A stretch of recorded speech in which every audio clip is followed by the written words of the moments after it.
Good afternoon. A prose by Thomas Paine entitled Of Society and Civilization. Thomas Paine was born in 1737 and died in year 1809. He was an English American political theorist, activist, and philosopher. He had a little formal education, just enough to learn how to read, write, and do maths.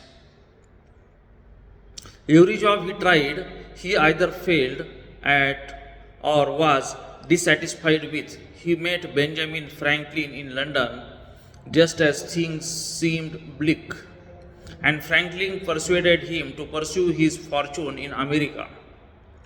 On November 30, 1774, Paine reached Philadelphia. When Paine arrived in America, the battle between colonists and England was at its height. After the Battle of Lexington and Concord in 1775, Paine argued that the cause of America should not be just a protest against taxes but also a cry for independence. This idea was included in Common Sense. This was published on January 10, 1776, at the time of the beginning of American Revolution.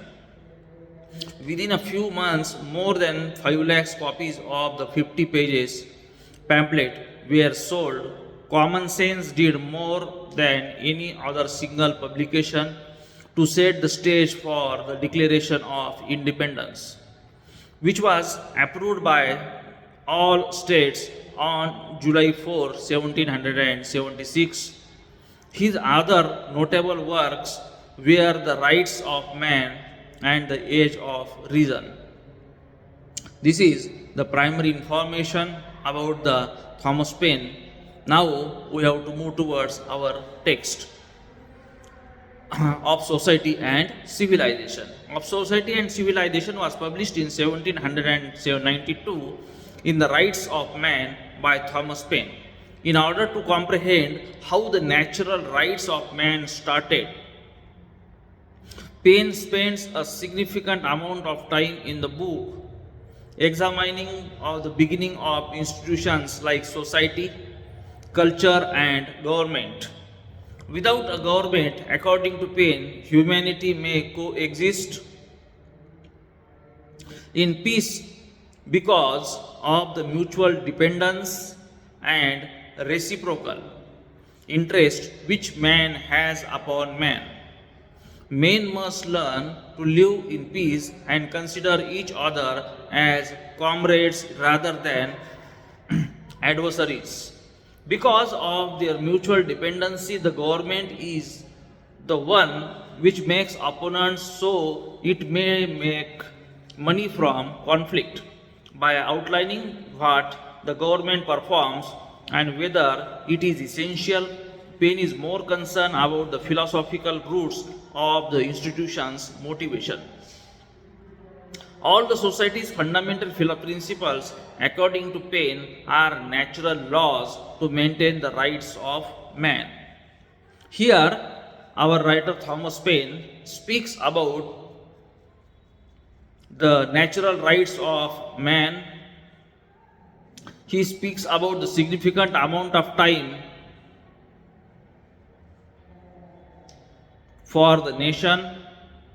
He speaks about the mutual dependency and reciprocal interest which man has upon man. Man must learn to live in peace and consider each other as comrades rather than adversaries. He speaks about the government, he speaks about the society, he speaks about the fundamental principles, and at last, in this para, he speaks about the natural laws. Here, the natural laws of society and by extension of government should always be consistent with those of nature. Here, our writer Thomas Paine has written, in addition to this paragraph, is that great part of that order which reigns among mankind is not the effect of government. It has its origin in the principles of society and the natural constitution of man. It existed prior to government and would exist if the formality of the government was abolished. The mutual dependence and the reciprocal interest which man has upon man and all the parts of the civilized community upon each other creates that great chain of the connection which holds it together. The landholders, the farmer, manufacturer, the merchant, the tradesman, and every occupation prospers by the aid which each receives from the others, and from the whole common interest regulates their concerns and forms their laws. And the laws which common usage ordains have greater influence than the laws of government.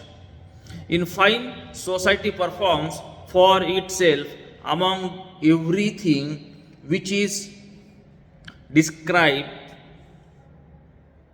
And here, to understand the nature and the quantity of government proper for man, it is necessary to attend to his character as nature created him for social life. She fitted him for the station she intended. In all cases, she made his natural wants greater than his individual power.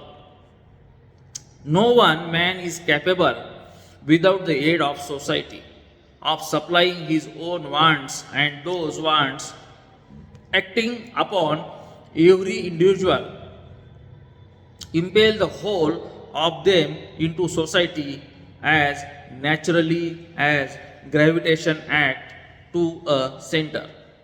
But she has gone further. She has not only forced man into society by a diversity of wants which the reciprocal aid of each other can supply, but she has implanted in him a system of social affection which, though not necessary to his existence, are essential to his happiness.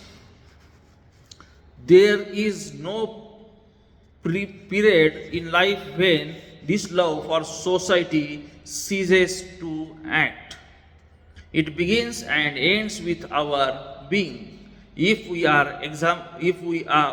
examine with attention into the composition and constitution of man, the diversity of his wants and diversity of talents in different men for reciprocally accommodating the wants of each other. His prosperity to society and consequently to preserve the advantages resulting from it, we shall easily discover that a great part of what is called government is mere imposition.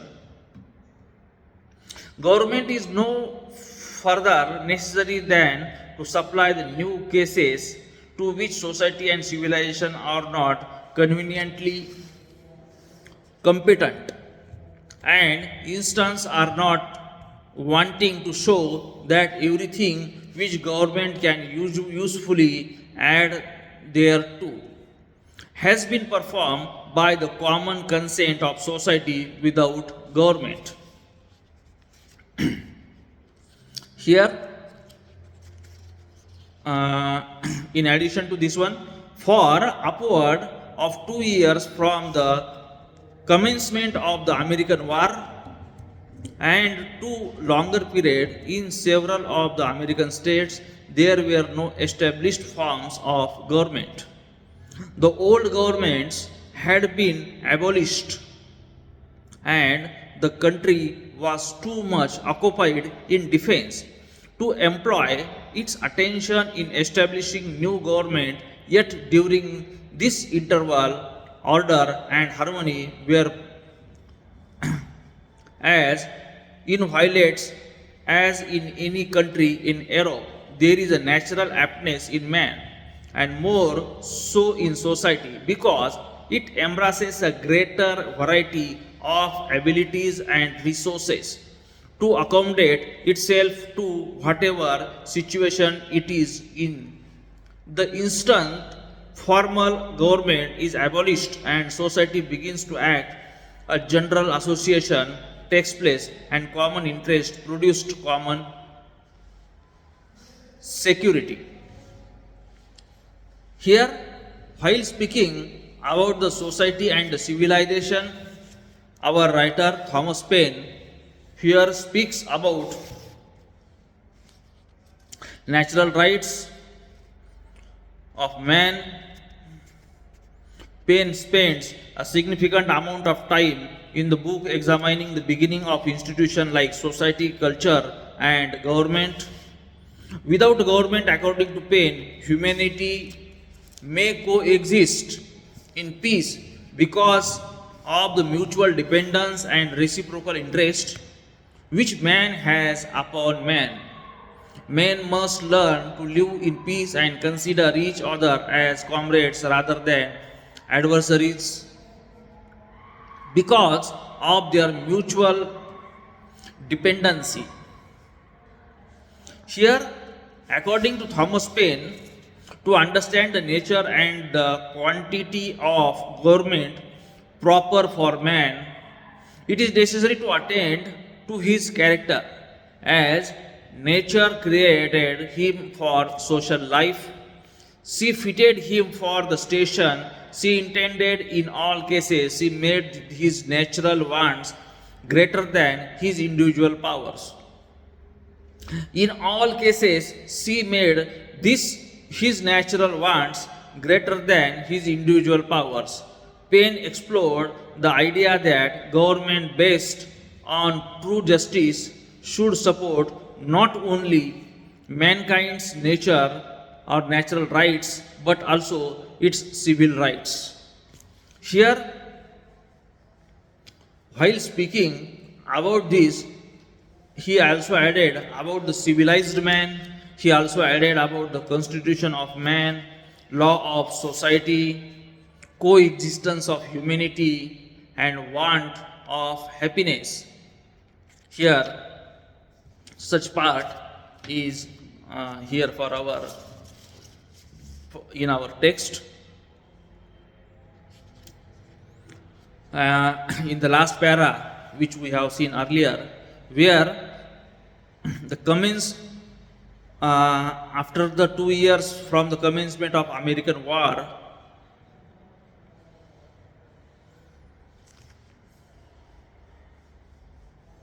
he observed that there were no established forms of government. The old government had been abolished, and the country was too much occupied in defense to employ its attention in establishing new government. Yet, during this interval, order and harmony were preserved as inviolate as in any country in Europe. There is a natural aptness in man,